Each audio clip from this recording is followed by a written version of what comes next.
ஸ்கூலில் டான்ஸு எந்த ஃபங்க்ஷனும் சின்ன வயசுலேருந்து என்ன தான் கூப்பிடுவாங்க. 3rd standard 4th ஸ்டாண்டர்ட்லேருந்து 9th dance பண்ணும்போது தான் அந்த ஃபோட்டோகிராஃபரும் அன்றைக்கி மனோகர் சாருக்கு எடுத்த ஃபோட்டோகிராஃபரும் ஒன்று தான். அடுத்த நாள் வந்து எம்ஜிஆர் சாரும் மனோகர் சாரும் உட்காரும்போது அவர் போய் கொண்டு போய் கொடுத்துருக்காரு ஃபோட்டோஸ். ஸ்கூலில் கொடுக்கறதுக்காக அதுவும் வச்சுருக்கந்துருக்காரு. ரெண்டும் எப்படியும் மிக்ஸ் ஆகிடுச்சு. அது யாருங்கன்னா இவங்க ராஜா ஃப்ராம்னா டாட்டர் ஹோலி ஏஞ்சல்ஸ் கான்வென்ட்ல படிக்கிறாங்க, நடிப்பாங்களா கேளுங்கன்னு மனோகர்கிட்ட கேட்டாராம்.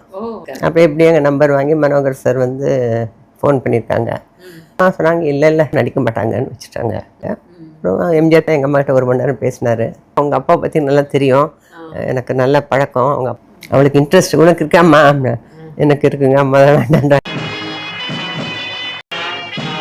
எங்கள் அம்மா என்ன பார்த்தாங்க, நடிக்கிறம்மாண்ணா சரின்னா ஒரு 3 மாதம் ட்ரைனிங் உலக சுற்றுவாயில் போகிறதுக்கு முன்னால். அதான் ஃபஸ்ட்டு படம் எனக்கு ஃபாரினில் ஷூட்டிங்கு. அப்போ அந்த படம் ட்ரைனிங் பண்ணாங்க. ஜி சகுந்தலாமா வந்து டயலாக் எப்படி டெலிவரி, போலீஸ் ராஜா சோப்ரமாஸில் டான்ஸ் எப்படி ஆடுறது, எப்படி நடக்கிறது, சினிமாவுக்கு என்னென்ன தேவை.